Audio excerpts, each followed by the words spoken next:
Si Serfen, isang simpleng probinsyana, ay apo ng matandang mayordoma na matagal nang naninilbihan sa marangyang mansyon ng pamilyang Valeroz.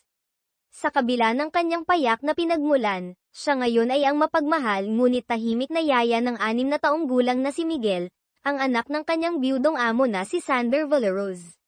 Si Sander, bagamat matikas at maginoo, ay kilala sa pagiging malamig at madalas na pagsungit, lalo na kay Serfen, na tila wala namang ibang layunin kundi ang maglingkod ng buong puso. Isang araw, habang masayang naglalaro si Serfen at si Miguel sa hardin ng mansyon, naisipan niyang magsulat ng liham.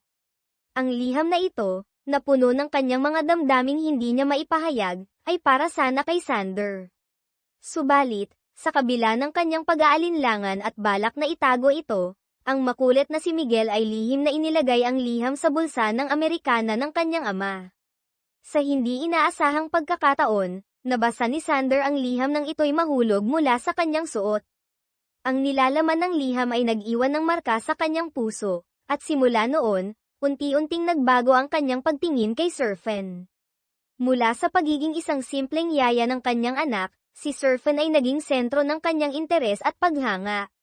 Ngunit ang lahat ng ito ay nabalot ng isang masalimuot na pagkalito nang malaman ni Sander na ang liham ay hindi pala para sa kanya.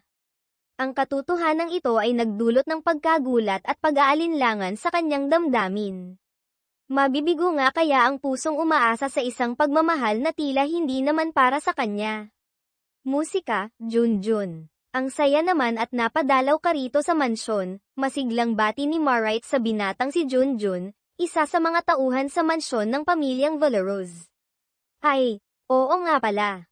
May ipinapabigay lang si Doña Amparo kay Senorito Sander, sagot ni Junjun habang maingat na inabot ang isang pakete. Ikaw pala ang bagong yaya ng anak ni Senorito. Oo, sagot ni Marite na may bahagyang ngiti. Ikaw naman, bakit ngayon mo lang nalaman? Mag-6 na buwan na akong nandito. Siya nga pala, sabi ni Junjun habang nahihiyang iniabot ang isang sandwich na tila ba matagal na niyang gustong ibigay. Ngunit bago pa man ito tuluyang maabot ni Marite, biglang sinakmal ng bibig ni Miguel ang tinapay, na para bang isang asong nag-aagaw ng pagkain mula sa kamay ng amo. Miguel, ano ka ba? Bakit mo naman inagaw yan? Napasigaw si Marite, ngunit ang tono niya'y puno ng lamang kaysa galit. Hayaan mo na, Marite, sabi ni Junjun habang nakangiti. Mukhang nagugutom na ang alaga mo. Sige na, mauna na ako. Junjun, pasensya ka na ha, mahinang sabi ni Marite, ngunit hindi na siya nito narinig. Binalingan niya ang alaga at sinabing, Miguel, ginawa mo na naman. Hindi ba sabi ko sa'yo huwag kang magkukunwaring aso? But, yaya, I'm a dog. I want a bite, pag-alit na sagot ni Miguel bago tumakbo papasok sa loob ng bahay. Agad siyang hinabol ni Marite. Sa araw-araw na ginugugol ni Serfen sa mansyon, ang kanyang pangunahing tungkulin ay alagaan at pagsilbihan si Miguel. Bagamat may kakulaitan at kapilyuhan ang bata, minahal na niya ito na para bang sarili niyang anak. Alam niya ang lungkot na dinadala ng bata dahil sa pagkawala ng ina nito matapos siyang isilang. Sa kabila ng lahat, nanatili si Serfen bilang isang matatag na haligi ng pagmamahal at pag-aaruga para kay Miguel, na tila naging ilaw sa madilim na mundo ng bata. Sa likod ng kanyang tahimik na paninilbihan, hindi niya namamalaya na ang kanyang simpleng presensya ay unti-unting nagbabago sa puso ng kanyang malamig na amo. Marami nang naging yaya si Miguel, ngunit karamihan sa kanila ay umalis dahil sa hindi makataong pagtrato na naranasan ng bata mula sa mga maling tao sa kanyang paligid. Dahil dito, naging maingat at mapili si Sander sa paghahanap ng bagong yaya para sa kanyang anak. Nang malaman niyang si Marite ay kamag-anak ni Lola Nena, ang matagal ng mayordoma ng kanilang mansyon at dating yaya ni Miguel, agad niya itong tinanggap. Sa kabila ng pagiging baguhan, mataas ang respeto ni Marite sa kanyang amo. Palagi siyang nakayuko at iniiwasang tingnan ng diretso ang mukha ni Sander. Ngunit hindi may kakaila ang kaba at pag-aalangan niya tuwing nasa paligid ang kanyang amo, lalo na't bihira itong umuwi sa bahay dahil sa mga trabaho nito bilang CEO ng isang malaking kumpanya. Gayunpaman, ikinagulat niya nang dumalas ang pag-uwi ni Sander sa mansyon. Sa mga panahong iyon, napansin niyang nagiging mas malapit ito kay Miguel, bagay na hindi niya inaasahan mula sa malamig at seryosong ama. Miguel, sigaw ni Maurice habang hinahabol ang bata sa sala. Hindi nila napansin na naroon pala si Sander, nakaupo sa sofa at nanonood ng TV. Miguel, ano ba? Halika nga rito, muling tawag niya, ngunit tumakbo si Miguel papunta sa ama at agad na kumandang dito. Walang pag-aalinlangan, niyakap siya ni Sander. Papa, si Yaya o, sigaw ni Miguel habang itinuturo si Maurice. Bakit? Sinasaway lang naman kita. Ang sabi ko huwag. Munang, it's okay. Malamig na putol ni Sander. Pwede ka nang magpahinga, Maurice. Ako na ang bahala rito para makabanding ko siya, seryosong sabi nito. Okay po, sir. Gusto niyo po ba ng merienda? Igagawa ko po kayo, alok ni Maurice na may ngiti. Okay lang, kahit ano, sagot ni Sander ngunit biglang nagbago ang tono. O kaya huwag na lang. Magpahinga ka na lang muna sa kwarto mo. Maingay ka kasi, tila iritadong dagdag nito. Naramdaman ni Maurice ang inis ng amo kaya't hindi na siya nagpumilit pa. Ganun ba, sir? Maingay na ba ako? Tawagin niyo na lang po ako kapag may kailangan kayo. Wala kasing ibang katulong dito. Si Lola Nena ay nasa probinsya, at yung iba baka matagal pang makabalik, mahina niyang sagot. Ngunit nanatiling tahimik si Sander at hindi na sumagot. Sa kanyang isipan, naisip ni Maurice kung gaano kahirap makipag-usap sa isang taong tila mas malamig pa sa yelo. Kaya't tumalikod na lamang siya at nagtungo sa itaas upang tapusin ang kanyang mga gawain. Pagkaraan ng ilang oras, napagdesisyonan niyang magpahinga sa kanyang silid. Habang nakaupo sa kama, biglang sumagi sa kanyang isipan ang mukha ni Junjun, ang gwapong boy sa mansyon ng ina ni Sander. Paano kaya ako magiging kaibigan ni Junjun? Mapapalapit kaya ako sa kanya? Tanong niya sa sarili. Napangiti siya nang maalala ang mga sandaling nasa probinsya pa siya, kasama ang kanyang kaibigang si Gracia. Oo nga pala, noon, mahilig kaming gumawa ng sulat para sa mga crush namin. Hala, sige. Mamaya gagawa ako ng friendly letter para kay Junjun, bulalas niya na may halong kilig. Ngunit bago pa man niya masimulan ang plano, biglang may malakas na katok mula sa labas ng kanyang silid. Maurice, pwede bang lumabas ka muna rito saglit? Tawag ng malamig ngunit mahinang boses ng kanyang amo. Oo, sir, mabilis niyang sagot. Tumayo siya at patakbong binuksan ang pinto. Agad niyang nakita ang gwapong mukha ni Sander kaya't napayuko siya. May kailangan po ba kayo, sir? Si Miguel po, nakatulog na. Magalang niyang tanong. Pwede bang bantayan mo muna siya sa kwarto ko? May kailangan akong puntahan, seryosong sagot ni Sander. Oo naman po, sir. Aalis po ba kayo? Tanong niya na may halong kaba. Oo, may meeting ako kasama ang mga kliyente. At pwede bang huwag kang masyadong magalang? 30 pa lang ako, sagot nito na may halong inis. Okay po, sir. Sige, walang problema, nauutal niyang sagot. Ngunit hindi niya napigilan ang kanyang bibig. Kaya lang po, baka hanapin ka ni Miguel. Sabi mo kasi sa kanya hindi ka aalis, Miss Fina, pwede bang huwag kang maingay? Kaya ko nga pinapabantayan sa'yo ang anak ko dahil kailangan kong umalis. Kaya sa halip na magdaldal ka dyan, ihanda mo na lang ang mga gamit ko at ihatid mo sa kotse, mariing utos nito bago tumalikod. Oo, sir. Pasensya na po, sagot ni Maurice habang napapanguso. Sa kanyang isipan, hindi niya naiwasang magbulong. Grabe, ang sanggit. Kaya siguro walang jowa. Miss Fina, malakas na sigaw ni Sander nang mapansin niyang hindi pa siya kumikilos. Agad siyang tumayo at tumakbo upang sundin ang utos ng kanyang amo. Sa kabila ng lahat, hindi niya maiwasang mapaisip kung kailan kaya magbabago ang malamig na trato ng kanyang amo sa kanya. Yes, sir. Ito na nga Tatalon na, pupunta na po, malakas at medyo tarantang sagot ni Maurice, halos mabitawan pa ang hawak niyang baso sa pagmamadali. Sa kanyang pagtungo sa silid kung saan naroon si Miguel, hindi niya napansin ang palihim ng ngiti ni Sander habang pinagmamasdan ang kanyang pagkataranta. May kakaibang aliw na nadarama ang lalaki sa tuwing nakikita ang pagiging masigla at masunurin ng yaya ng kanyang anak. Pagpasok sa silid, agad niyang napansin ang mahimbing na tulog ni Miguel. Ang inosenteng mukha ng bata ay tila nagbibigay ng kapayapaan sa kanyang puso. Ngunit hindi siya nagtagal sa pagmamasid dahil agad niyang hinanap ang mga papeles na iniutos ng amo.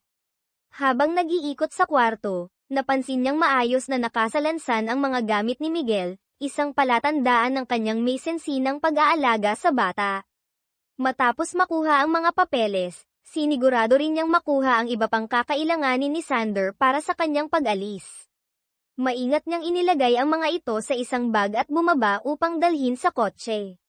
Sa bawat hakbang niya pababa ng hagdan, iniisip niya kung paano niya maipapakita ang kanyang dedikasyon sa trabaho. Okay, thanks. Ikaw na ang bahala kay Miguel. Malamig ngunit may bahid ng tiwala na sabi ni Sander habang inaabot ang bag. Okay, sagot niya ng magalang, ngunit hindi pa man niya natatapos ang kanyang sasabihin, pinaandar na ni Sander ang makina ng kotse. Napabuntong hininga na lang siya habang pinapanood ang unti-unting paglayo ng sasakyan. Ingat ka, sir, bulong niya sa sarili, sabay iling habang hamaba ang kanyang nguso. Habang nakasuksok ang mga kamay sa bulsa ng kanyang scrub suit, hindi niya naiwasang magbiro sa sarili. Nako, sir, mag-iingat ka talaga. Ayokong, maiwan si Miguel at maulila. Pagkatapos nito, tumalikod siya upang isara ang pintuan at bumalik sa kwarto ni Miguel. Hay nako, Marites, sira ka talaga. Bakit ba ang nega mo? Bulalas niya sa sarili habang pinipilit iwaksi ang mga negatibong iniisip. Lumipas ang ilang araw mula nang makauwi si Sander mula sa kanyang lakad. Tulad ng inaasahan, mas madalas itong naglalagi sa opisina nito sa bahay, abala sa mga papeles at tawag. Samantala, si Marites naman ay abala sa pag-aalaga kay Miguel. Mas pinili niyang sa sala sila mag-aral upang mas maging malawak ang galaw ng bata. Habang nagkakalat ng mga libro at papel si Miguel sa sahig, napansin niya ang ilang makukulay na papel na tila iniwan ng bata. Kinuha niya ang pagkakataong iyon upang simulan ang kanyang plano, ang pagsusulat ng liham para kay Junjun. Ngunit habang hawak niya ang isang kulay pulang papel, bigla siyang nakaramdam ng kakaibang kilig at naisip ang gumawa ng kunwaring love letter. Habang sinusulat ito, hindi niya mapigil ang matawa sa kanyang sarili. Hay nako, Marites, sira ka talaga, bulong niya, sabay tupi sa papel. Pagkatapos nito, kumuha siya ng isa pang papel na kulay dilaw at doon niya isinulat ang totoong liham para kay Junjun. Alam niyang bukas ay pupunta ito sa mansyon upang maghatid ng mga papeles mula sa ina ni Sander. Yaya, anong ginagawa mo? Tanong ni Miguel na biglang lumapit. Wala. Sinusubukan ko lang kung marunong pa akong gumawa ng eroplano, sagot niya, sabay tago sa kulay dilaw na papel sa ilalim ng aklat na binabasa niya. Agad niyang dinampot ang kulay pulang papel at ginawa itong eroplano upang mailihis ang atensyon ng bata. Yaya, akin na lang yan, masiglang sabi ni Miguel habang nakatingin sa pulang eroplano.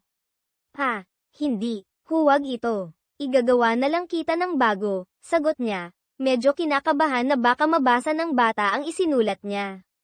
Kumuha siya ng bagong papel na kulay green at tinanong ang bata, okay lang ba ito? Tumango naman si Miguel, ngunit hindi nito maalis ang tingin sa pulang eroplano. Naputol ang kanilang usapan nang biglang magring ang telepono. Tumayo si Marites upang sagutin iyon, iniwan ang mga papel sa ibabaw ng lamisita. Hindi nakatiis si Miguel at kinuha ang pulang eroplano. Sakto namang lumabas si Sander mula sa opisina, hawak ang suit jacket na sinusuot sana ngunit pansamantalang inilapag sa sandalan ng upuan. Fina, malakas na tawag nito. Mabilis na inilagay ni Miguel ang pulang eroplano sa bulsa ng suit jacket ng ama, takot na baka makita nito ang kanyang ginawa. Pagkatapos nito, ngingiti-ngiti siyang bumalik sa kanyang pwesto sa sahig. Bakit? Sir, tanong ni Marites, sakto ring natapos ang tawag sa telepono. Aalis na ako. Ikaw na munang bahala kay Miguel, sabi ni Sander. Pagkatapos ay tumingin ito sa anak at seryosong sinabi, Miguel, anak, pakabait ka ha. Ayoko nang nagpapasaway ka sa yaya mo. Maliwanag ba? Opo, Papa. Magpapakabait po ako. Ikaw din po ha. Huwag mong susenjitin si Yaya. Inosenteng bili ni Miguel. Hindi naman ako masungit sa yaya mo sagot ni Sander, sabay yakap sa anak at hinimas ang ulo nito. Okay po, Papa. Sa susunod, pasyal tayo ni Yaya, dagdag pa ng bata. Namula si Marite sa sinabi ni Miguel. Sir, hindi ko po siya tinuruan ng ganyan ha. Hindi ko rin po alam kung bakit niya nasabi yun, paliwanag niya, halatang nag-aalala. It's okay, Fina. Alam ko naman na matalino ang anak ko. Hindi siya magpapadikta ng mga maling salita. So, don't worry, sagot ni Sander, bahagyang ngumiti bago tuluyang umalis. Inihatid nila ito hanggang sa sasakyan at nanatili sa pintuan habang pinapanood ang paglayo nito. Sa kabila ng lahat, hindi maiwasan ni Marites na mapaisip sa mga nangyayari. Hay nako, Marites, anong gagawin mo kung magtagal pa ang ganitong sitwasyon? Tanong niya sa sarili habang bumalik sa loob ng bahay. Nakaalis si Sander nang hindi niya namamalaya na dala niya ang isang sulat na ginawa ni Marites. Samantala, si Marites naman ay abala sa kahahanap ng sulat na iniwan niya sa ibabaw ng lamisita. Ang kanyang noo ay bahagyang nakakunot, at ang kanyang mga mata ay paikot-ikot na nagmamasid, tila kinakabahan na baka may makabasa nito. Miguel, nakita mo ba yung papel na kulay pula? Yung ginawa kong eroplano. Narito lang yun kanina sa ibabaw ng center table, tanong niya habang abala ang bata sa pagkukulay sa coloring book. Hindi man lang siya nilinggan ni Miguel, na parang walang naririnig.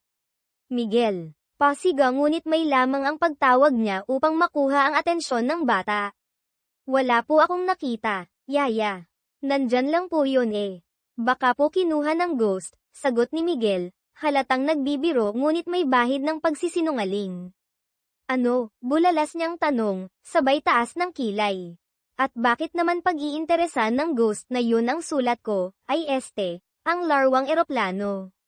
Sino ba siya? Tanong niya, pilit iniintindi ang biro ng bata.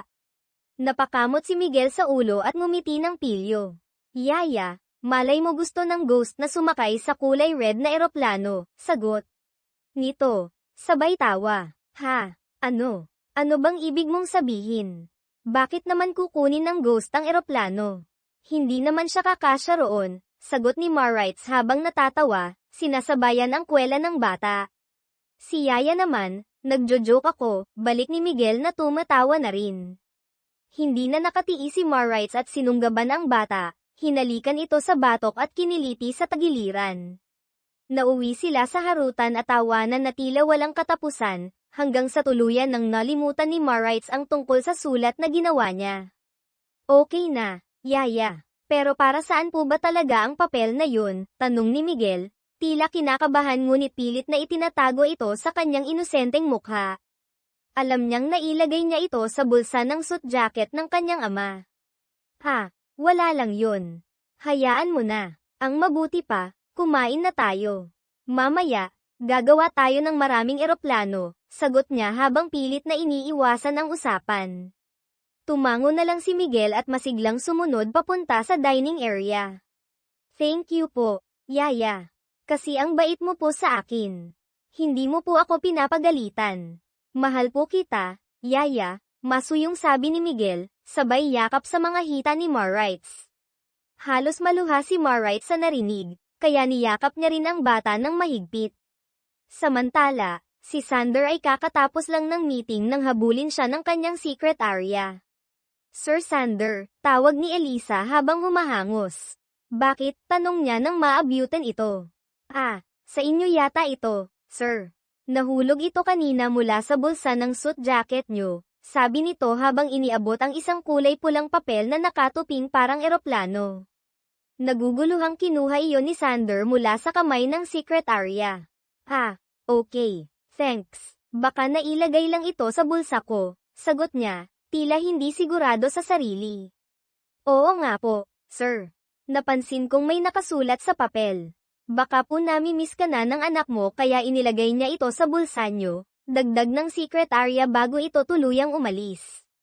Pagkaupo ni Sander sa swivel chair, agad niyang binuklat ang kulay pulang papel habang iniikot ang kanyang upuan. Sa bawat linya ng kanyang binabasa, unti-unti niyang napagtanto na ito'y isang love letter. Ngunit ang mas ikinagulat niya, ang pangalan ni Maurice ang nakasulat sa dulo ng liham. Napakunot ang noo ni Sander at tila hindi makapaniwala. Talaga bang ginawa ni Maurice to? Gusto niya ako, tanong niya sa sarili, halatang naguguluhan. Hindi niya alam kung ngingiti, sisimangot, o mapapakamot sa ulo. Sa sandaling iyon, larawan siya ng isang taong litong-lito sa damdamin. Makalipas ang 2 araw, nalaman ni Maurice na pauwi na si Sander. Masaya siya noong araw na iyon dahil kagabi lang ay nakauwi na ang kanyang lola bago pa dumating ang amo. Oh, Maurice, mukhang masaya ka ngayon, tipid na bati ni Sander pagkababa pa lang nito sa kotse. Agad namang kinuha ni Maurice ang bag nito. Oo naman, sir. Narito na kasi ang lola ko kaya medyo mapapagana ang trabaho ko. At saka, mas matututukan ko na si Miguel, sagot niya, halatang nahihiya ngunit nakangiti pa rin. Napansin niyang tila may kakaiba sa amo niya noong araw na iyon. Ganun ba? Akala ko, naputol ang sinasabi ni Sander. Wala, sige, pakikuha na lang ang gamit ko sa likod ng sasakyan, utos nito na agad namang sinunod ni Maurice.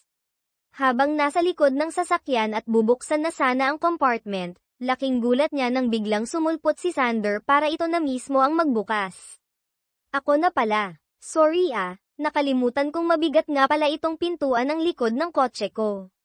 Next time, kapag alam mong hindi mo kaya, pwede ka namang humingi ng tulong sa akin, Miss Fina, sabi nito habang isa-isang kinukuha ang mga gamit at inaabot sa kanya. Sir. Okay ka lang ba? Wala ka namang sakit, hindi ba? Tanong niya, sabay salat sa leeg ng amo. Wala akong sakit, maiksi nitong tugon. Napabuka pa ng malaki ang bibig ni Maurice. Fina, yang bibig mo, baka pasukan ka ng langaw, biro ni Sander, sabay ngiti. Agad niyang isinara ang bibig at tumawa. Hindi naman siguro masama kung tutulungan kita, hindi ba? Dagdag ni Sander, nakataas ang kilay. Oo naman po. Ang ibig ko lang namang sabihin, sir, okay lang ako. Isa pa, mahigit 6 na buwan ko nang ginagawa to. Wala naman pong problema sa akin, sagot niya matapos makuha ang lahat ng gamit nito. Sige, sir, mauna na ako sa loob, palem niya, sabay talikod. Naiwang nagtataka si Sander. Akala ko ba gusto niya ako? Bakit parang wala namang reaksyon ang mga mata niya, bulong ni Sander sa sarili habang sinusundan ng tingin si Maurice. Well, hindi ko na dapat dibdibin ang sulat na yun. Medyo nakuha niya lang ang atensyon ko dahil doon, dagdag niya, pilit na pinapakalma ang sarili. Oy, Miguel. Halika nga rito, titingnan ko kung may assignment ka, sabi ni Maurice na may pilit ng ngiti sa kanyang mukha. Halata sa kanyang boses ang bahagyang kaba habang sinisikap niyang ilihis ang usapan. Ayaw niyang isipin ng amo na siya'y nagdadaldal ng masama sa likuran nito. Hindi po totoo yun, sir, biglang sabi ni Maurice, halos mapalundag sa kaba. Wala akong sinabing masungit ka, at hindi ka na mamansen, at malamig ka pa sa yelo kapag nandito ka sa bahay. Hindi yun ang ibig kong sabihin, sir. Nauutal na ang kanyang boses habang pilit niyang nililinaw ang kanyang sinabi. Sa sobrang gulo ng kanyang isip, natakpan na lang niya ang kanyang bibig gamit ang 2 kamay, para pigilan ang sarili sa pagsasalita pa ng kung ano-ano. Well, nahuhuli raw ang magnanakaw sa sariling bibig, natatawang sabi ni Sander, sabay talikod na may halong biro. Ang kanyang tinig ay parang nagdadala ng bahagyang panunuya, ngunit hindi may kakaila ang kanyang kasiyahan sa sitwasyon. Oy, sir, yan naman ang hindi totoo ha. Hindi po ako magnanakaw, bulalas ni Maurice, halos habulin ang amo para lamang may pagtanggol ang sarili. Ang kanyang mga mata ay puno ng pag-aalala, tila ba natatakot na baka seryosohin ng amo ang biro.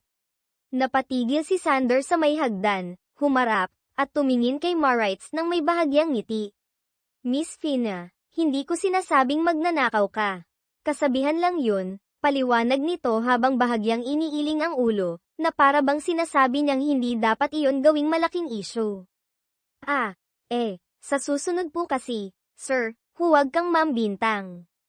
Baka kasi maisip ng iba na totoo, sagot ni Marites na may halong kaba at pag-aalangan. Miss Fina, hindi nga. Kasabihan nga lang yun para ipaunawa sa'yo. Malalaman ko rin ang totoo.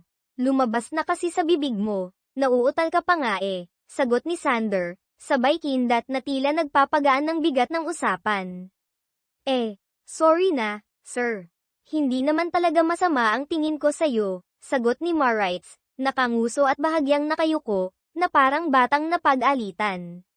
Okay, Fina, tinatanggap ko ang paghingi mo ng tawad. Sige, magpahinga na muna ako sa kwarto, sabi ni Sander, sabay talikod at patuloy na umakyat sa hagdan. Habang pinagmamasdan niya ang amo habang paakyat, hindi maiwasan ni Marites na mag-isip. Parang may nag-iba sa kanya, bulong niya sa sarili, puno ng pagtataka. Lumipas ang oras, at nasa harap na sila ng hapagkainan para sa hapunan. Sabay na kumakain ang mag-ama habang si Marites ay abala sa pag-aasikaso ng kanilang mga kailangan.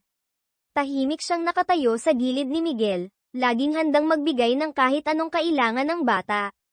Paimpol rin niyang nilagyan ng tubig ang baso ng amo, ngunit bigla na lang nagsalita si Miguel, na ikinagulat niya. Yaya, alam mo, may bagong katulong na girl doon kina Lola, at super close po sila ni Kuya Junjun.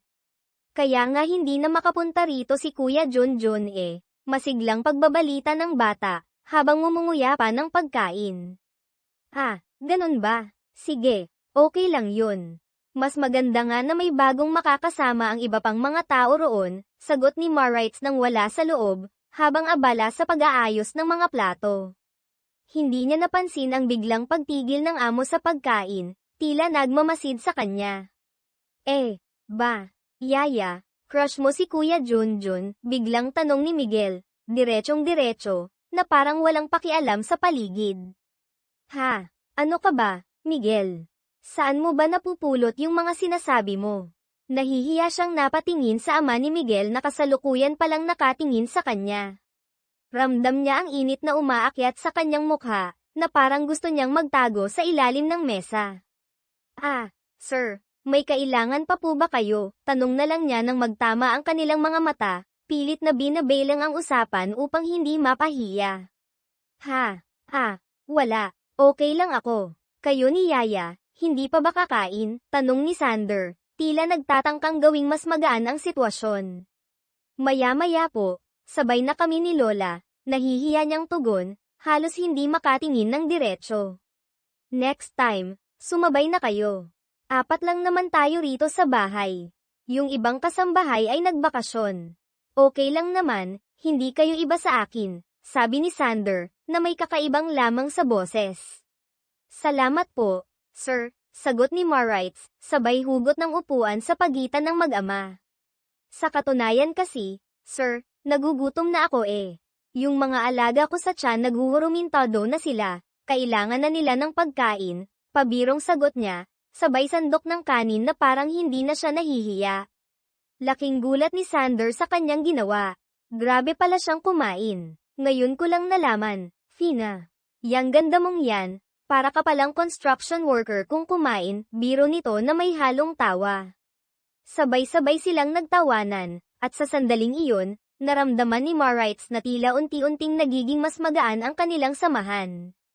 Makalipas ang hapunan, pinuntahan ni Sander ang anak sa sariling silid para kausapin.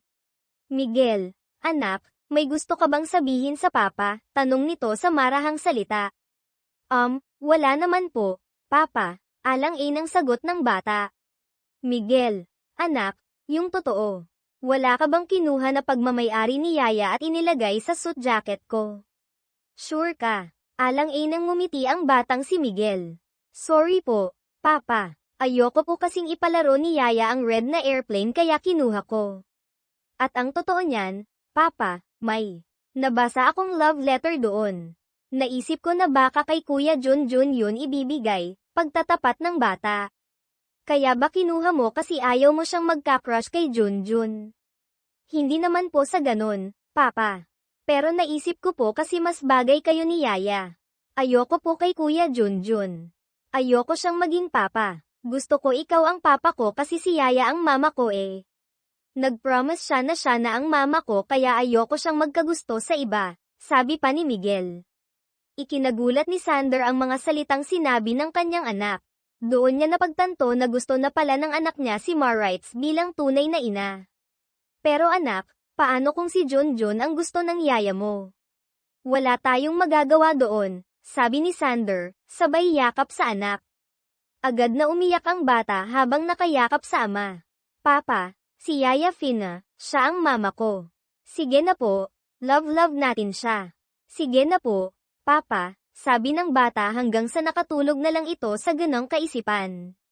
Hindi inakala ni Sander na maghahanap na si Miguel ng ina, at sa katauhan pa ni Marites ito nakita. Ang problema ni Sander, tila may iba ng gusto ang dalaga. Kaya noong gabing iyon, lingid sa kaalaman ni Marites, nakapag-isip si Sander ng ilang paraan para mapansin siya ng dalaga at hindi si Junjun. Alam kong mas gwapo at maabilidad ako kaysa kay Junjun. Ngunit alam ko rin na may ibubuga nga si Junjun pagdating sa mukha at pangangatawan. Bukod doon, alam kong hindi nalalayo ang edad nila. Pero nabuo sa isipan ko na ayokong masaktan ang anak ko at maranasan na naman ito ang pangungulila sa ina. Hindi naman yata mahirap mapaibig si Fina. Susubukan ko. Baka ako ang magwagi. Walang masamang sumubok, determinadong nasabi ni Sander. Kinabukasan, paggising ni Marites, napansin niyang nakahanda na ang ilang malita. Oo, sir, may out of town po ba kayo? Nagtatakang tanong niya. Ha, hindi. Doon muna tayo kina mama kasi gusto raw niya akong makasama. Pati na si Miguel. Hindi ko naman matanggihan. Kaya mag-empake ka na rin, utos nito. Talaga po. Doon tayo kina Senador Ora, nanlalaki ang mga mata niyang tanong. Oo, Yaya. Kaya dal-iyan mo na, sagot ni Sander. Masiglang tinulak ni Sander ang plano nila. Siya ni Miguel pabalik sa kanyang silid. Para maging, paken ako. Hayaan mo, mabilis lang ako. Ano ba naman, ang damit ko ay puro uniforme lang naman, sabi niya habang umaakyat ulit. Nasa mansyon na sila ng mga magulang ni Sander. Tulad ng inaasahan niya, napakalaki at napakaganda ng mansyong iyon na nasa Cavite. Hindi na rin niya ikinagulat na maraming mga kasambahay roon. Nakita nga niya si Junjun, na matagal na niyang hinahangaan at gustong maging kaibigan. Ngunit nang makita nila ito, pilit na lang niyang iniwas ang tingin sa binata at sinundan na lang ang amo niya. Bigla na lang kamuntikang matamba si Sander, at maagap niya itong nalalayan. Okay ka lang ba, sir? Ano, may sakit ka ba? Tanong niya. Wala, medyo sumikip lang ang dibdib ko, sabi nito habang umingiti. Bakit kaya sumakit yan, sir? Ang mabuti pa siguro, magpa-check up ka na, bulalas niya. Nako naman, hindi ko akalaing ang slow mo, sabi nito sabay talikod sa kanya at nauna nang pumasok sa loob ng mansyon. Ano ba talagang nangyayari sa papa mo, Miguel? Noong isang araw pa siyang parang kakaiba. May sakit ba siya? Baka mamaya nahawa na siya ng sakit sa labas. Ipa-check up kaya natin siya, nag-aalala niyang tanong sa alaga. Yaya, walang sakit si papa. Ikaw yung kakaiba, Bakit kasi crush mo si Kuya Junjun? May iba na siyang gusto. Ano ka ba? Paghanga lang naman yun. Sinong nagsabi sa'yo? Gulat niyang tanong sa bata. Pero sa halip na sagutin siya, tumakbo ito at damayla sa kanya. Bahala ka na, Yaya. Basta alam ko lang, sigaw pa ng bata at sinundan ng ama. Ayoko kay Kuya Junjun. Gusto ko si Papa. Tapos, inilabas nito ang dila sa kanya at tila naiinis na pumanhik papaytaas. Natatawa niyang sinundan ng tingin ang mag-ama. Ay nako, puro sila kalokohan. Seryosohin pa ang mga ganong bagay. Baka naman kasi ang gusto ni Miguel ay ang papa niya ang gustuhin mo, mahinang tanong ni Lola Sintre sa kanya. Laking gulat niya nang marinig ito. Hindi niya alam na naroon na rin sa mansyon ang lola niya. Lola, ano ba kayo? Baka mamaya may makarinig sa inyo. Nakakahiya naman. Mamaya pag-isipan pa nila ako. Imposible ang sinabi ninyo. Kahit na kailan, hindi ako magkakagusto kay Sir Sander. Amo ko lang po siya. Hindi ako lalampas sa mga limitasyon ko, pabulong niyang sagot sa lola niya. Mahinang tanong ni Lola Cintres sa kanya. Laking gulat niya nang marinig ito. Hindi niya alam na naroon na rin sa mansyon ang lola niya. Lola, ano ba kayo? Baka mamaya may makarinig sa inyo. Nakakahiya naman. Mamaya pag-isipan pa nila ako. Imposible ang sinabi ninyo. Kahit na kailan, hindi ako magkakagusto kay Sir Sander. Amo ko lang po siya. Hindi ako lalampas sa mga limitasyon ko, pabulong niyang sagot sa lola niya. Tapos, nagmamadali na rin niyang kinuha ang mga gamit ng mag-ama para dalhin sa mga silid. Nito, laking gulat niya nang bigla na lang bumaba si Sander at agad na kinuha ang mga malita sa kanya. Hindi ba sabi ko naman sa'yo, kapag kailangan mo ng tulong, magsabi ka lang, sabi nito habang binubuhat ang dalawang malaking malita. Kasi sir, busy ang lahat. Tsaka wala naman si Junjun para mayengian ko ng tulong, mahina niyang sagot. Sinabi ko bang si Junjun? Ang sabi ko, sa akin. Sa akin ka humingi ng tulong, hindi sa kanya. Okay, nakatingin ito sa kanya habang hinihintay ang sagot niya. Oo naman, sir. Huwag kang mag-alala. Kung nakikita ko naman na hindi ka busy, hihingi ako ng tulong. Pero sa ngayon, kaya ko pa namang gawin to, napapayuko niyang sagot. Nagpatuloy sila sa pagpanhik sa itaas kung saan sila binigyan ng silid. Nang may hatid na nila ang mga gamit sa mga silid, binuhat naman niya ang sarili niyang malita. Pero ikinagulat niyang muli nang agawin ito ng amo sa kanya. Sir, ako na lang ito, nahihiya niyang sabi. Bakit? Alam mo na ba kung saan ang kwarto mo? Hindi pa nga nag-aalangan niyang sagot. Kaya ihahatid na kita. Kasi kung hindi mo alam, baka maliga ka at kung saan ka mapunta. Malaki ang mansyon at maraming pasikot-sikot. Kung hahayaan mo ako, pwede kitang ipasyal, tanong nito. Hala, hindi nga, sir. Sasamahan mo akong mamasyal dito sa buong mansyon niyo, tanong niya. Simula noon, nabuhay ang excitement sa boses niya at tila nawala ang hiya niya na kanina pa niya nararamdaman. Oo. Sasamahan kita. Kaya lang, aayusin ko pa pala ang mga gamit niyo ni Miguel. Bukas na lang pala, sir. Tutulungan ko pa siyang gumawa ng assignment niya. Bukas kasi may online class siya. Baka mamaya mahirapan naman siya kapag hindi ko siya naturuan, pagdadahilan niya. Ngunit ang totoo, alam niyang wala naman siyang naitutulong kay Miguel. Bukod sa matalino ang bata, wala naman talaga siyang pinag-aralan. Elementarya lang ang natapos niya. Ang alam lang niya ay sumulat at bumasa ng Tagalog. Hindi siya magaling umunawa ng Ingles. Kaya sa huli, naabala lang niya si Miguel. Sabi ni Miguel, kain na raw niya yun. Tara na para maayos mo na ang mga gamit mo, at tutulungan din kitang ayusin ang mga gamit na namin para bukas, makapamasyal tayo sa buong mansyon at asyenda. Wala na nga siyang nagawa kundi sundin ang gusto ng amo niya. Hanggang sa silid na tutulugan niya, sinamahan siya nito. Nakaupo lamang ito sa kama niya habang nakatunghay sa kanya, pinanunood nito ang bawat pagtitiklop niya ng mga damit patungo sa kloset. Sir, wala ka bang trabaho ngayon sa opisina mo? Hindi ba abala ang tao? Bakit ngayon parang wala kang trabaho? Sunod-sunod na tanong niya.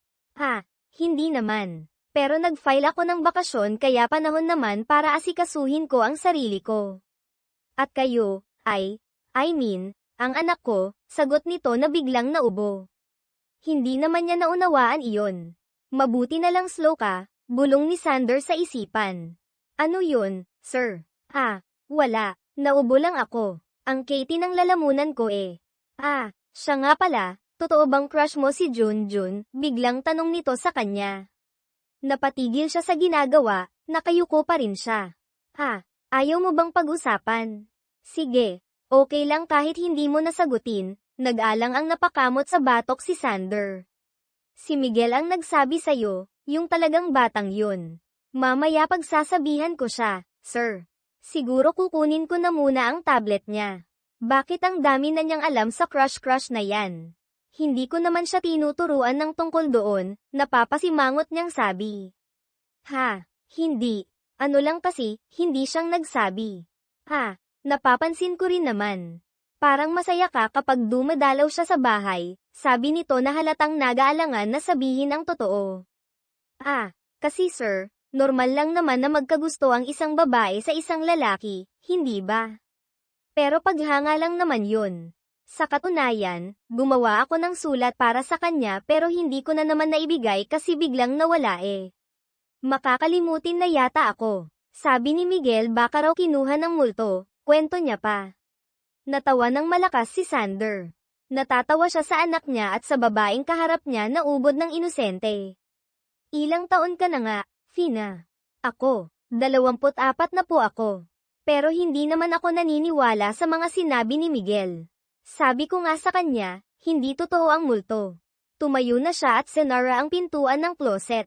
Tapos na ako, sir. Tara na sa inyong kwarto para ayusin ko naman ang mga gamit niyong mag-ama, sabi niya nang walang pag-aalinlangan. Okay, tumayo na rin ito. Sabay silang lumabas ng silid niya at naglakad sa pasilyo papunta naman sa silid ng mag-ama nang may naalalang sabihin si Sander. Siya nga pala, Fina, salamat ha. Kasi ano? No, bakit nagpapasalamat ka? Nagtatakang tanong niya. Kasi si Miguel lang naman talaga ang alaga mo at obligasyon mo.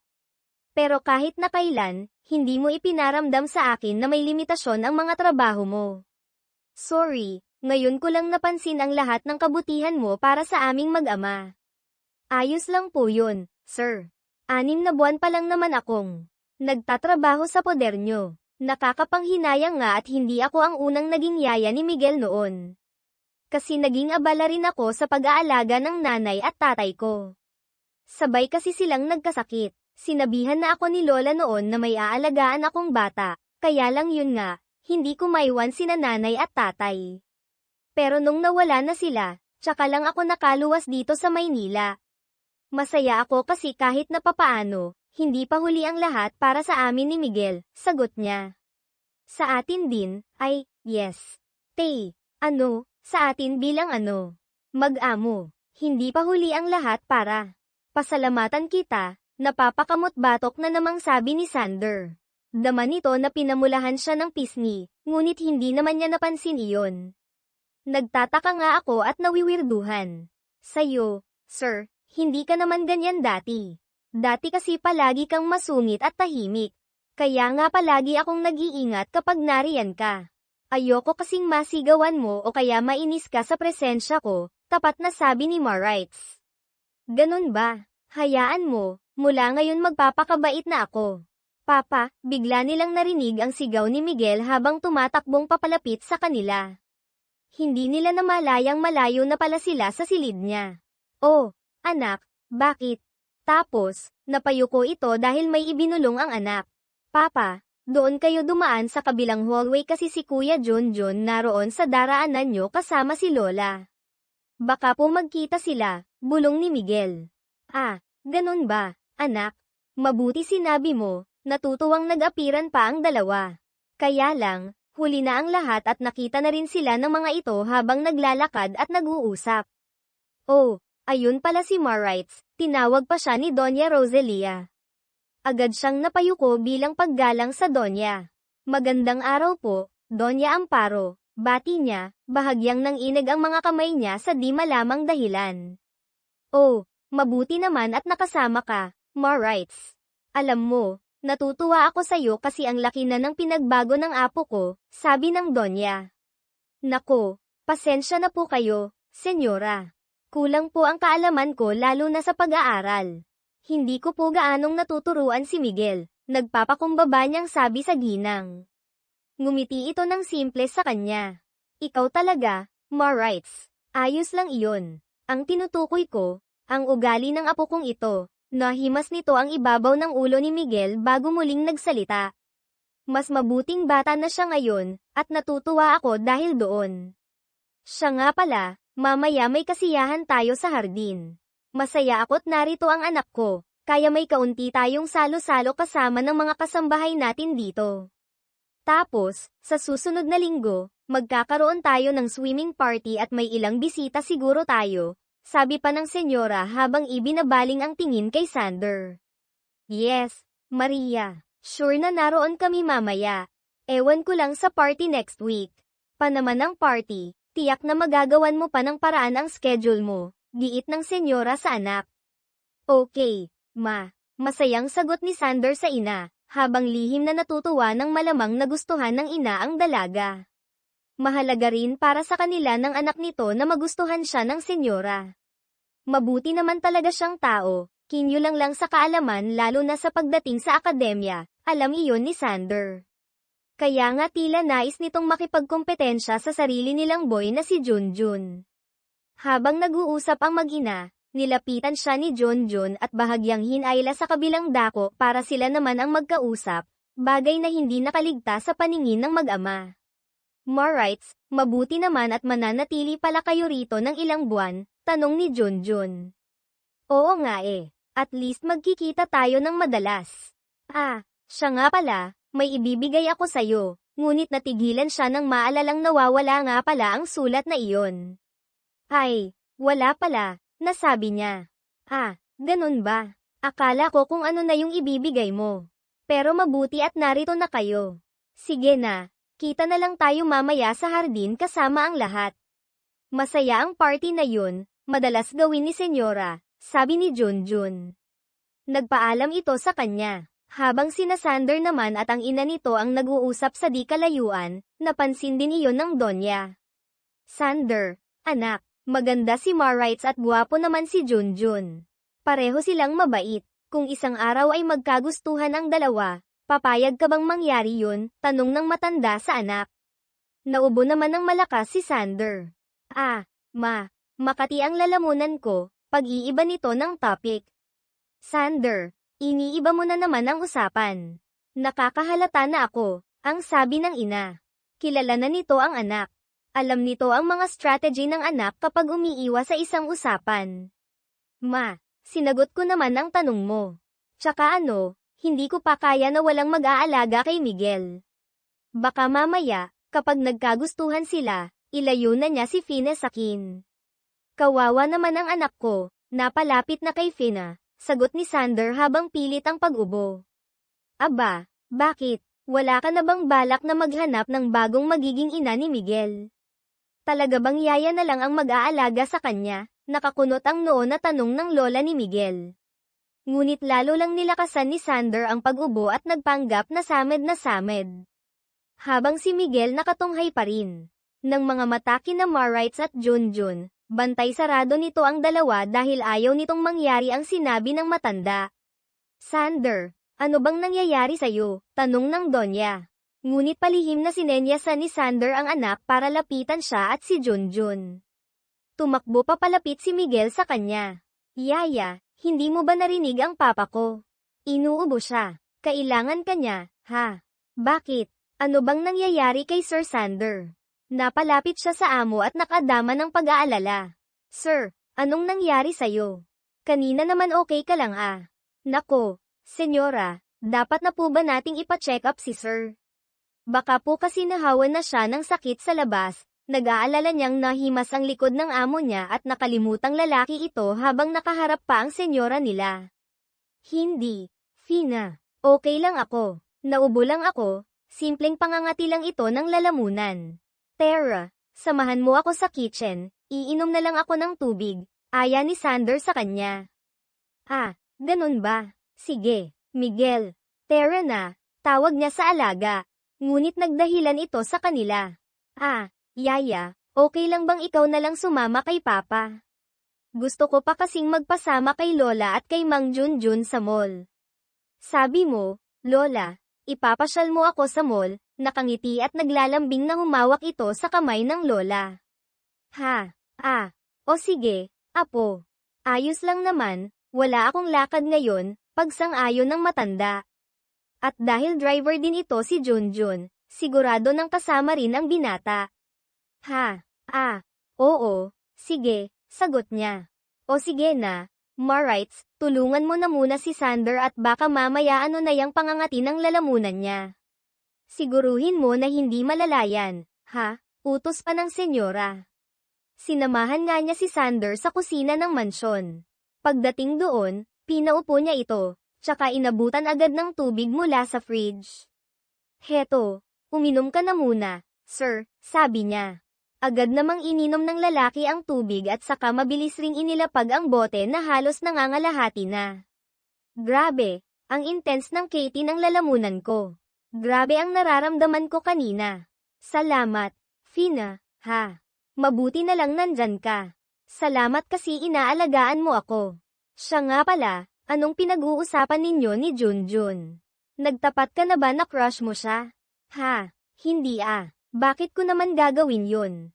Siyempre, hindi ko sasabihin yun sa kanya. Nakakahiya naman. Ako pa ang magtatapat. Ha, mabuti naman. Bakit ginawan mo pa siya ng love letter kung wala kang balak na ipagtapat sa kanyang nararamdaman mo, ha? Ano ka ba, sir? Sinong may sabing love letter yun? Hindi yun love letter. Friendly letter lang yun. Tapos sinabayan niya ng bungis-ngis ang mga sinabi. Napapakamot naman si Sander. Sa nabasa kasi nito ang sulat mo, tila nag-aalala ka sa sinusulatan at nagsabi pa ito na sana'y huwag nang maging masungit ang binata. Kaya nga akala niya ay para talaga sa kanya ang sulat nito. Wala naman akong sinulat na gusto ko siya. Hayaan mo, hahanapin ko yung sulat ko sa kanya at ipapabasa ko sa'yo, natatawa pa niyang sabi. Ba sabi mo nawawala yun? Paano kung tulungan kitang hanapin yun? Mapapatunayan kong love letter yun.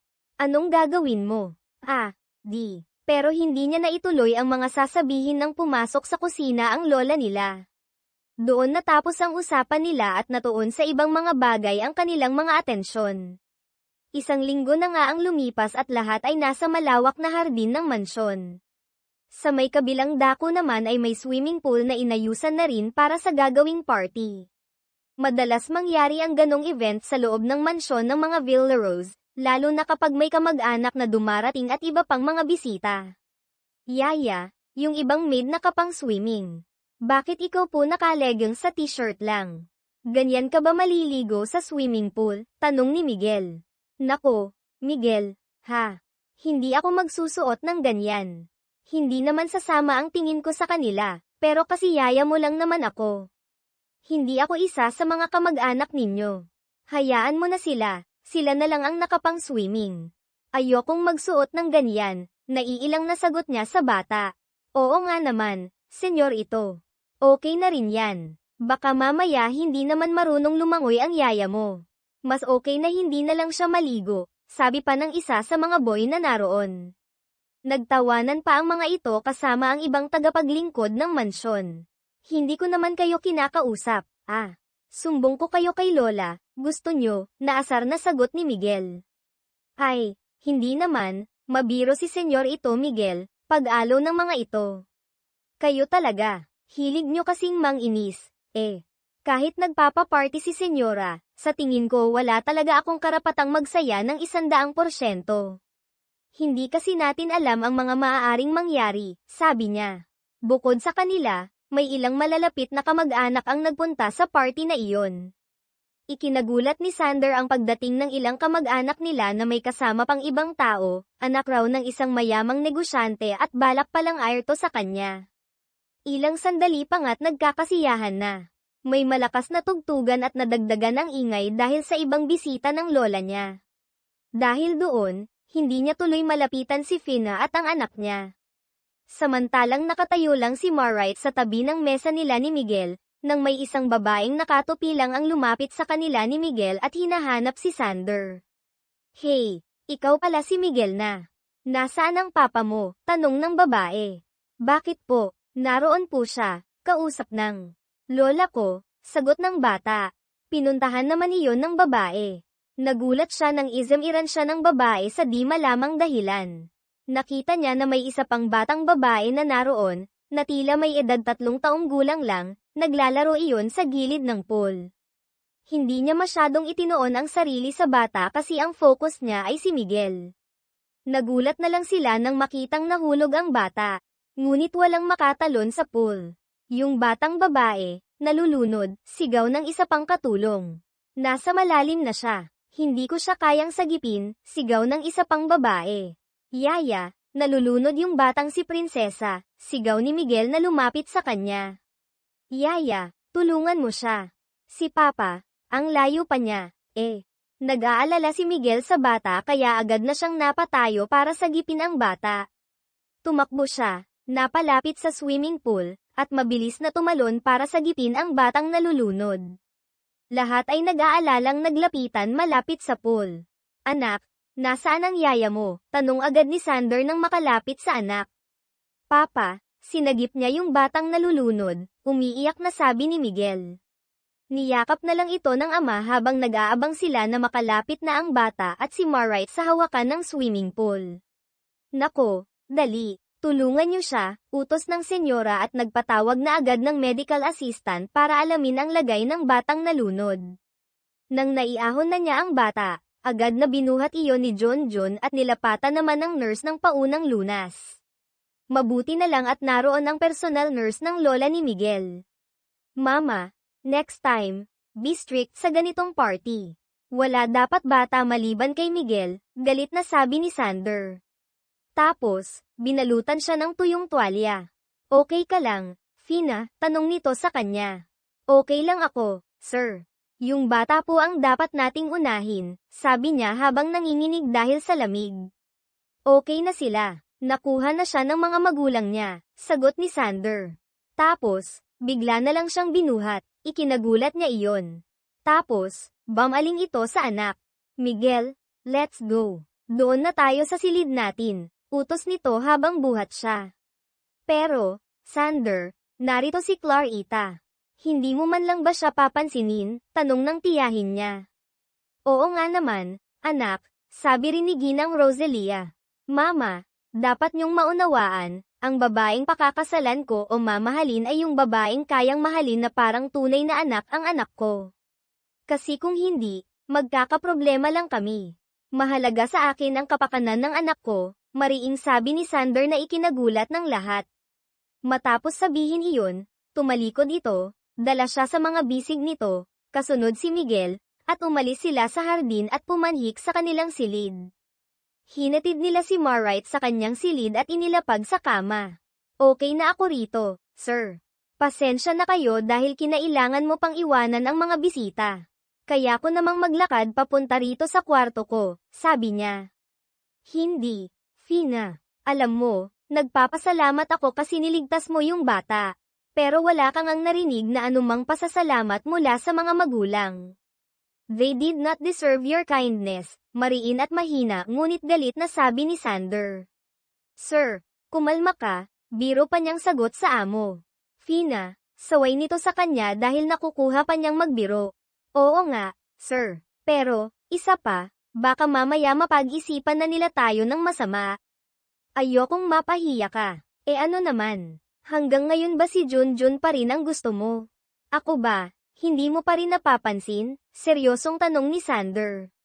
Napabuka naman ang mga labi niya. Hindi siya makapaniwala sa mga sinasabi nito. Tama ba ang naririnig niya? May ibig ba itong sabihin? Ano bang ibig mong sabihin, sir? Gusto mo ba ako? Diretsa niyang tanong.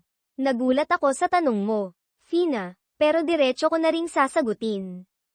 Oo, gusto kita. Kaya sana bigyan mo ako ng chance, yung tayong dalawa. Bigyan mo ako ng chance na mapatunayan ko sa'yo at sa sarili ko na malinis ang intensyon ko. Ayos lang ba sa'yo? Hindi ko naman sinasara ang puso ko para sa'yo, sir. Kaya lang, mahirap paniwalaan. At nakakatakot na tutulan ito ng lahat ng tao sa paligid natin, ang mama mo at si Miguel, katwiran niya. Gusto ka ni Miguel. Nangako ka raw sa kanya na ikaw ang magiging mama niya. Totoo ba? Naguluhan naman siya sa tanong nito. Wala siyang maalala na sinabi niya ng diretso sa bata ang mga salitang iyon, pero naalala niya noong minsang magkasakit ito. Ipinangako nga niya at sinabi niya na siya muna ang mama nito habang wala pang nahahanap na ina ang ama nito. Sinabi ko yun noong may sakit siya. Nagdidiliryo kasi siya noon. Naaawa ako kasi nagtatawag siya ng mama. Hinawakan ko ang kamay niya at sabi ko, ako na muna ang mama niya habang wala ka pang nahahanap. Pero kung dahil doon, Hindi lang dahil doon. Marami pang dahilan. At isa pa, kapag nagmamahal tayo, hindi naman natin kailangan ng maraming dahilan, hindi ba? Kaya lang, magsisinungaling ako kung sasabihin kong hindi ko nakita ang magagandang katangian mo. Kaya sana, bigyan mo ako ng chance, sabi ni Sander. Gabing iyon, matapos ang usapang iyon, kapwa sila hindi pinatulog ng mga nalaman nila sa isa't isa. Napabangon siya at hinanap ang isang pahabang kahon kung saan niya inilalagay ang mga sulat niya tuwing nalilito siya o may pinag-iisipan. Doon niya rin pala nailagay ang ginagawa niyang sulat para kay Junjun. Ito pala yung friendly letter na ginawa ko para kay Junjun. Gusto ko siyang maging kaibigan. Kasabay ng konting bagabag nga mag-isa ako bilang yaya, si Lola lang ang kasama ko sa bahay ni Sander. Si Junjun yung palagi kong nakakausap at nakikita na alam kong ka-level ko. Hindi ako naiilang sa kanya. Kaya gusto ko siyang maging kaibigan. Pero hindi ko rin naibigay ang sulat na ito, sabi niya. Tapos, naalala niyang nakagawa rin siya ng sulat para kay Sander, pero nawawala ang sulat na iyon. Hindi niya alam kung saan napunta. Doon pa naman ay naisulat niya ang tunay na saloobin niya para sa ama ng kanyang alaga. Saan ko kaya nailagay yun? Naguguluhang tanong niya.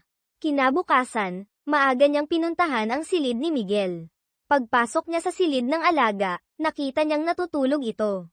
Naupo siya sa gilid ng kama habang pinagmamasdan ang inosenteng mukha nito.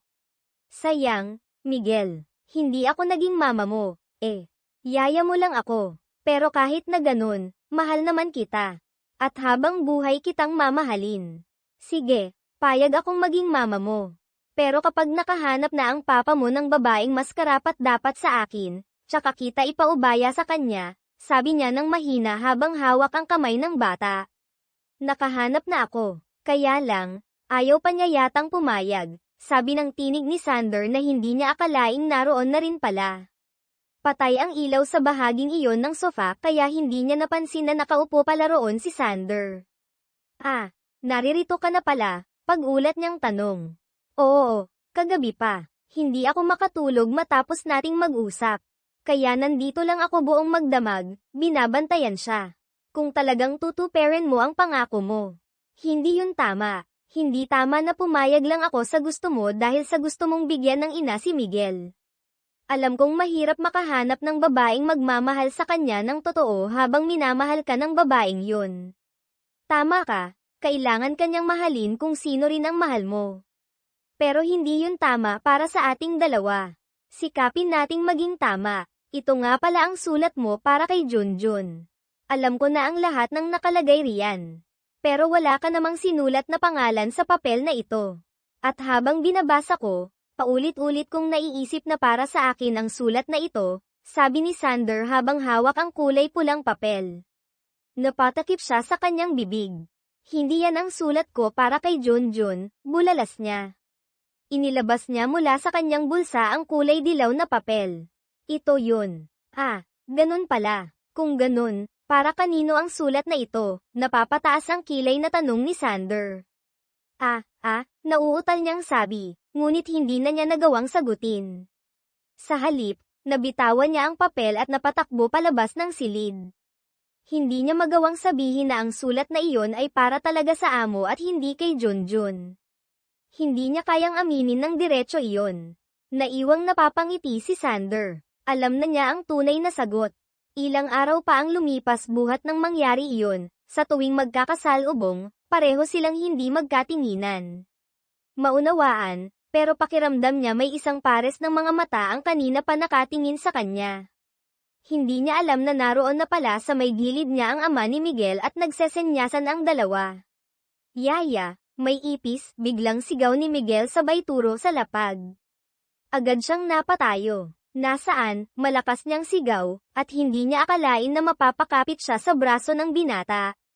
Hindi niya gustong gawin iyon, pero si Sander tila nagustuhan ang pagkakatakas niya.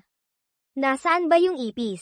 Nasaan? Tanong niya. Sorry. Sabi ni Sander habang natutuwa. Dahil natatakot pa rin siya, hanggang sa buhatin na naman siya nito. Sir, ibaba mo na ako. Wala na yung ipis Ibaba mo na ako. Please, pakiusap niya. Ngunit hindi siya nito ibinaba. Sander, ano't palagi mong buhat ang yaya ng anak mo? Pag-alit na tanong ng isa sa mga tiyahin nito, kasunod ang ina ng lalaki.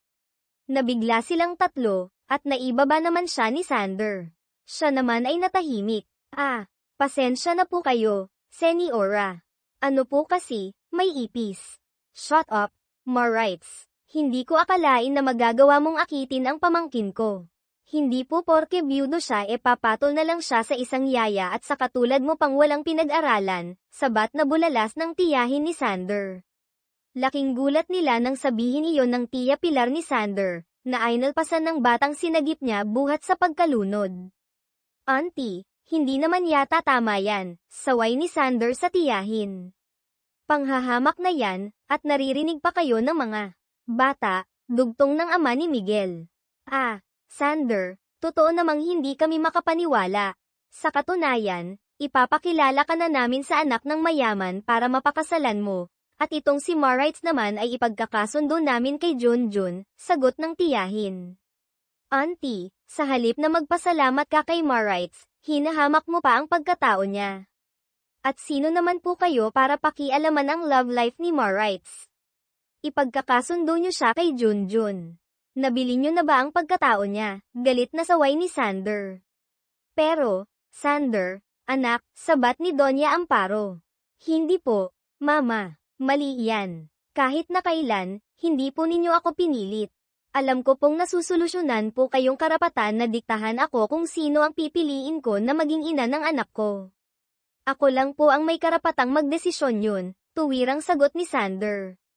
Tapos, biglang kinuha nito ang isa sa mga palapulsuhan niya at saka sinabi, pakakasalan ko po si Marites, tahasang sabi ni Sander, na ikinagulat niya rin.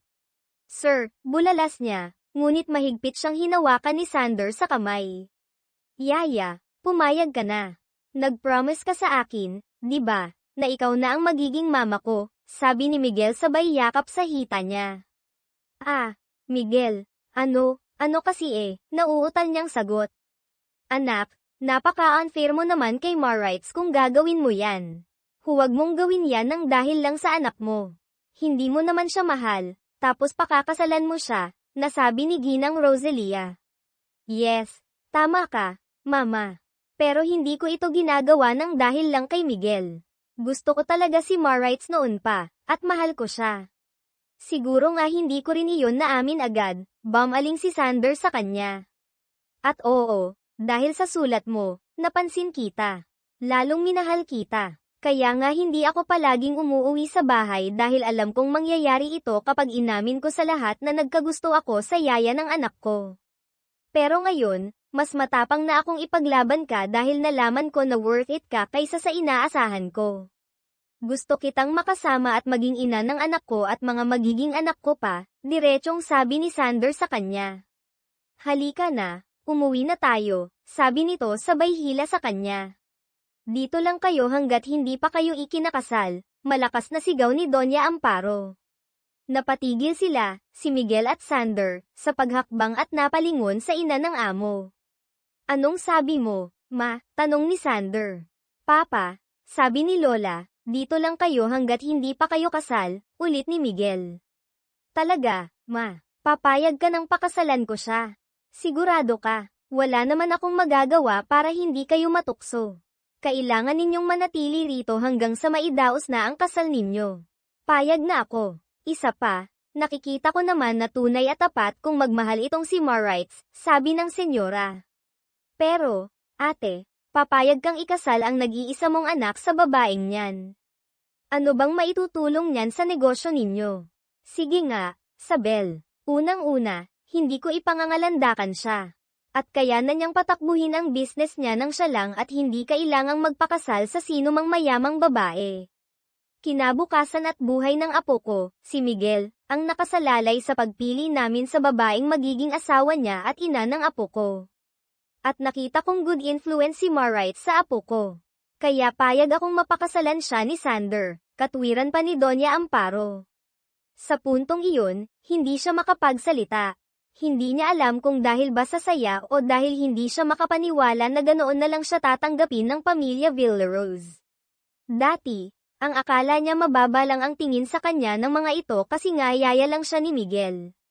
Pero mali pala siya. Mali na naging mababa ang tingin niya sa kanyang sarili. Samantalang nakalabit naman ni Miguel ang ama dahil nakita nitong umiiyak siya. Mar writes, I'm so sorry. Sinabi ko na ang lahat ng mga gusto kong sabihin. Pero ikaw, hindi pa kita tinatanong kung gusto mo rin ba ako at willing pakasal sa akin. Marahan at masuyong napisil ni Sander ang mga pal niya habang pumapatak ang mga luha. Marahan siyang napatango ng 2 beses bago sumagot sa binata. Oo, pakakasal ako sa'yo, sagot niya habang hinahagilap naman ng kanyang mga mata ang lola niya. Yaya, pakakasalan ko po ang apo mo, bilang ni Sander sa lola niya. Masaya akong ipapaubaya ang apo ko sa inyo, Senyorito Sander. Kilala kita at alam kong pagagawa mo siyang mahalin, sagot ni Lola Nena. Matapos ang usapang iyon, masaya silang nanatili sa mansyong iyon. Nasa balkonahe sila habang nagpapahangin. Inilabas ng nobyo ang isang papel na kulay pula. Okay lang bang basahin ko itong sulat mo kay Junjun? Tanong ni Sander. Sige, okay lang. Tutal wala namang masamang nakasulat riyan, sabi niya nang hindi tumitingin sa napakagwapong lalaki na palagi kong nakikita tuwing umuuwi. Palagi kong naalala ang mga nagsasalubong niyang kilay at ang napakalamig niyang pagtrato sa akin. Wala naman akong magagawa pero palagi akong nag-aalala para sa kanya. Sayang, huli na kaming nagkakilala, basa ni Sander mula sa sulat. Tapos, ngumisi ito sa kanya at humagalpak ng tawa. Huwag mo akong pagtawanan. Tsaka hindi yan para kay Junjun, nahihiyang sabi niya. Salamat ha, dahil ang sulat na inaakala kong hindi akin ay para sa akin pala talaga. Napakatalino ng anak ko dahil nakuha niya ang sulat na para sa akin talaga, sabi ni Sander. Umakbay siya kay Marites habang hinihimas ang kabilang braso nito. Paano kung hindi nangyari iyon? Hindi mo ba ako mapapansin? Sa tingin ko, mapapansin pa rin kita. Mas matagal nga lang. O baka kaya mahulog na ang loob mo ng husto kay Junjun. Ginawa namin ni Miguel ang lahat para lang may layo ka sa kanya. Sinunod ko lang din naman ang hiling niya at ang tibok ng puso ko, sabi nito nang nakangiti at hinagkan siya sa noo. Makalipas ang 3 buwang paghahanda, nasa simbahan na silang lahat. Pagkarating pa lang niya sa simbahan, naroon na si Sander, napakagwapo sa suot na itim na tuxedo, habang siya naman ay nag-uumapaw ang kanyang ganda sa suot niyang dekalidad ngunit simpleng wedding gown. Lahat ay masaya habang nakikita silang sabay na naglalakad patungong altar upang doon gawin ang kanilang sumpaan. Sa oras na ito, ako si Ramon Villacruz, at nangangako akong mamahalin ka ng tapat at walang pag-aalinlangan. Mamahalin kita kahit na ano pang sitwasyon at pagsubok ang dumaan sa atin.